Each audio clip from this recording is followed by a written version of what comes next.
What questions should an entrepreneur ask themselves before they actually start building the company? Yeah, that's a great question, Frank. I am going to answer that question in terms of not necessarily technology and product and do I know the market. And I'm going to answer it more in almost a philosophical term.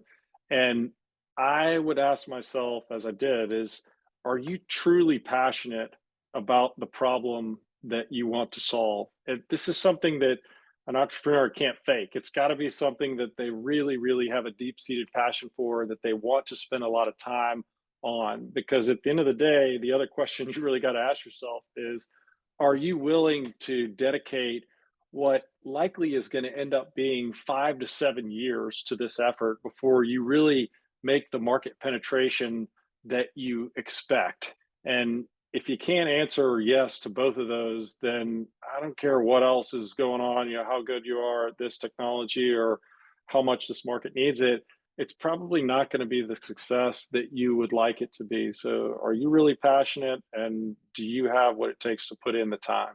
What kind of resources and relationships do you need to be successful?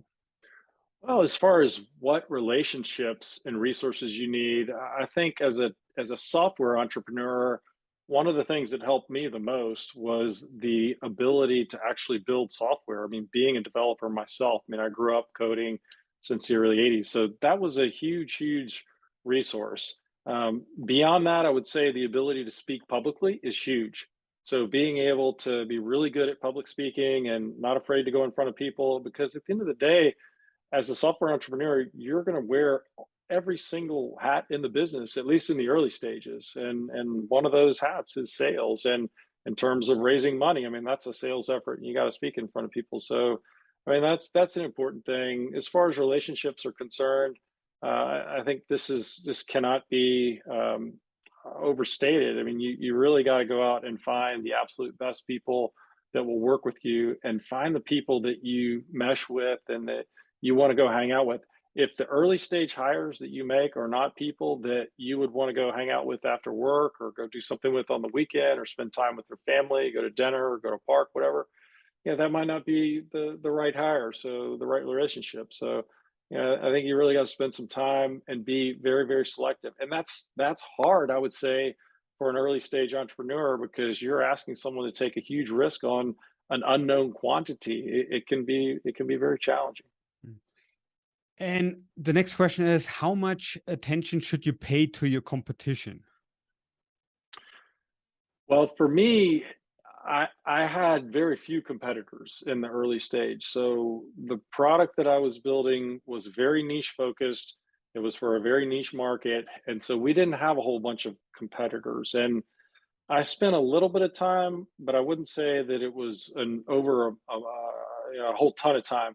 I would say as the market matured, that changed a lot. And I think that it's important to spend the right balance of time ensuring that things don't get out of hand as far as your competitors are concerned.